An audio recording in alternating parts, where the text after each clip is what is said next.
Rekan-rekan profesional yang saya hormati, selamat bertemu kembali dengan saya Untung Juwanto dari Respro Resources Productivity Management Consulting.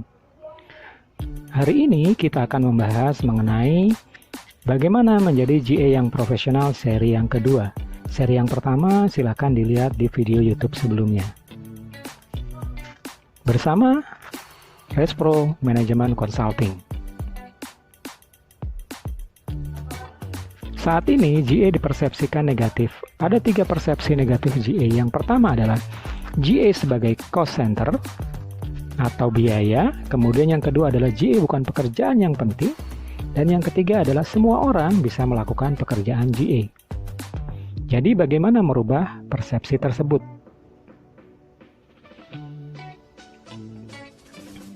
Jika persepsi ini tidak segera dirubah, tentunya akan membuat tim GA menjadi bingung, stres, tidak merasa dihargai, baik secara pribadi maupun secara departemen. Nah, sekarang bagaimana caranya untuk membuat GA lebih memiliki nilai bagi perusahaan? Yang pertama adalah menjadi bagian dari profit center, bukan cost center. Kemudian yang kedua, meningkatkan spesifik kompetensi yang Anda miliki. Kemudian yang ketiga, mendapatkan sertifikasi profesional.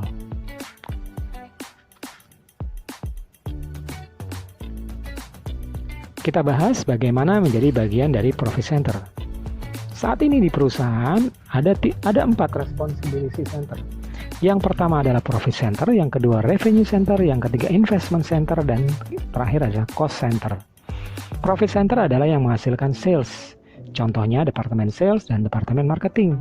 Revenue center adalah yang menghasilkan revenue, mirip seperti profit center, hanya perbedaan di aspek revenue-nya. Kemudian yang ketiga ada investment center untuk para investor, yang terakhir adalah cost center bagi departemen yang tidak menghasilkan sales, seperti GA departemen, HR departemen, finance, accounting, purchasing, operation, dan sebagainya. Nah, untuk lebih GA bernilai, maka harus menjadi bagian dari profit center. Caranya bagaimana? Untuk mendapatkan profit sederhana saja. Yang pertama, meningkatkan sales. Kedua, mengurangi biaya. Nah, GA bisa berperan di pengurangan biaya, seperti yang saya lingkari ini.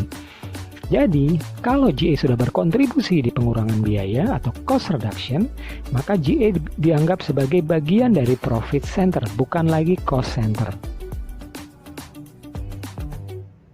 Bagaimana caranya cost reduction? Yang pertama adalah saving cost utility, penghematan biaya utility seperti electricity, water, dan biaya gas.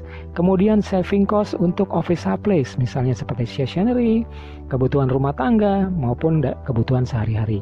Yang ketiga adalah saving cost biaya asuransi. Asuransi gedung, asuransi kesehatan, asuransi material, asuransi petty cash, dan asuransi barang-barang movable. Pilihlah yang resikonya paling besar dengan premi yang paling rendah. Intinya adalah membayar premi semurah-murahnya untuk mendapatkan manfaat sebesar-besarnya. Kemudian yang terakhir adalah penghematan biaya transportasi. Terdiri dari penghematan biaya bensin, penghematan biaya perizinan, STNK, BPKB, dan penghematan perawatan kendaraan, perawatan rutin maupun non-rutin. Jika keempat aspek tersebut bisa dilakukan cost reduction, maka GA akan menjadi satu bagian dari profit center. Nah, bagaimana caranya agar itu bisa optimal? Yang pertama adalah cari akar permasalahan, biaya yang paling besar diurutkan secara Pareto. Kemudian yang kedua, problemnya dikelompok-kelompokkan. Yang ketiga, tentukan siapa yang bertanggung jawab terhadap pelaksanaan program cost reduction.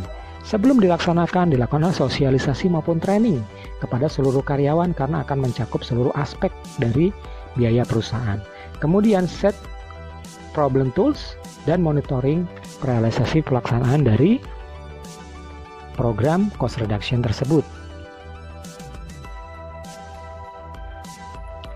Tentunya peran dari seorang leaders akan sangat penting sekali untuk mengawal program cost reduction. Baik leader level departemen maupun top management sampai level CEO. karena akan memberikan dampak yang besar terhadap engagement karyawan menjalankan program cost reduction.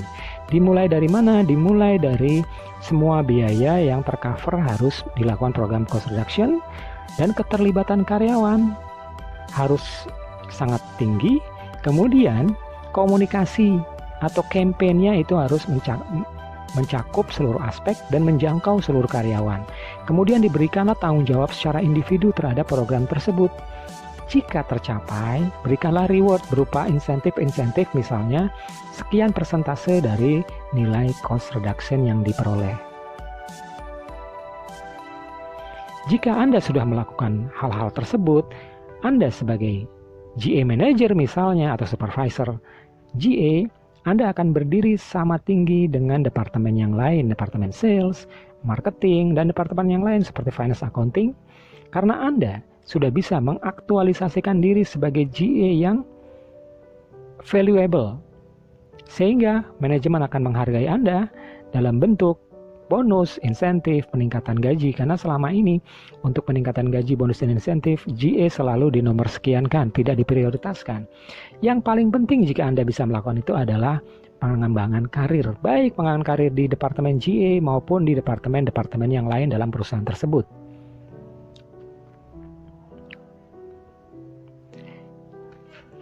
Jika Anda ada pertanyaan mengenai materi yang tadi saya jelaskan, Anda bisa hubungi saya di nomor kontak yang ada di bawah dan alamat email yang tertera di bawah. Saya Untung Juwanto, selain sebagai CEO Respro, saya juga sebagai dosen part-time mengajar strategic management dan e-commerce. Selain itu, saya juga Master of Human Resource, dan saat ini saya sedang menulis buku Sustainable Growth and Resource Productivity, buku yang bercerita mengenai bagaimana membuat perusahaan bisa tumbuh terus secara berkesinambungan dengan cara meningkatkan sumber daya manusia, kemudian produktivitas aset, capital, dan metode-metode atau cara-cara strategi dalam pengembangan organisasi. Demikian yang dapat saya sampaikan. Terima kasih banyak atas perhatiannya. Jika Anda merasa video ini bermanfaat, silakan diberikan subscribe, like, and share agar Anda akan mendapatkan update terbaru, informasi-informasi terbaru dari Resource Productivity. Demikian dapat sampaikan Resource Productivity. Terima kasih atas perhatiannya. Sampai bertemu kembali di sesi-sesi yang akan datang.